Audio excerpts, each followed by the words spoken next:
graduated last year. I'm currently enrolled in the A-level program, therefore, my goal for this year is to go through the A-level exam with flying colors. And for the next few years, I hope to enter my ideal university and graduate smoothly. Throughout these years in Prime, I gained more than what I lost. The biggest reward is none other than the presentation skills. Public speaking was absolutely terrifying for me at first try. But after going up on stage consistently, I could see my improvement.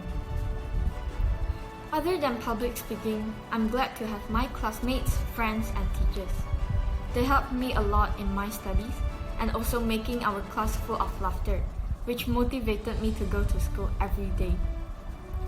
All the events in Prime, such as trips, bazaar, year-end performance, and so on, are meaningful and memorable for me, as we created these memories together. During these 4 years in Prime, I had numerous opportunities to lead.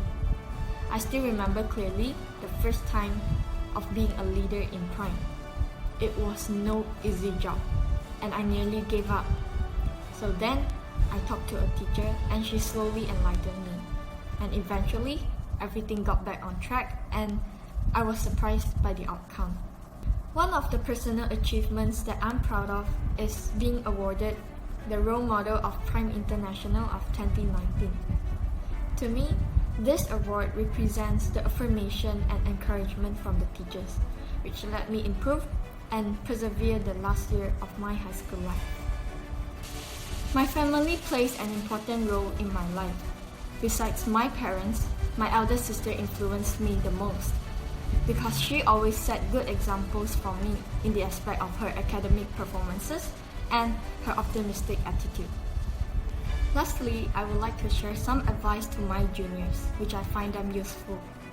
First is to be attentive in class. Keep asking relevant questions to your teachers or friends. It may help to gain a better understanding or help in memorization. Second is to work hard and play hard. And that's all. Thanks for listening. The right operator said, "Raise up your hands, please." I followed her instruction and everyone was barred carefully to prevent us from falling off the seats. Then started the journey. It was very calm at first. And soon, it went higher and tilted and stopped. Without giving a single moment to breathe, the train plummeted. Then I held tight to the bar. The train turned left and right, left and right, left and right, and slackened.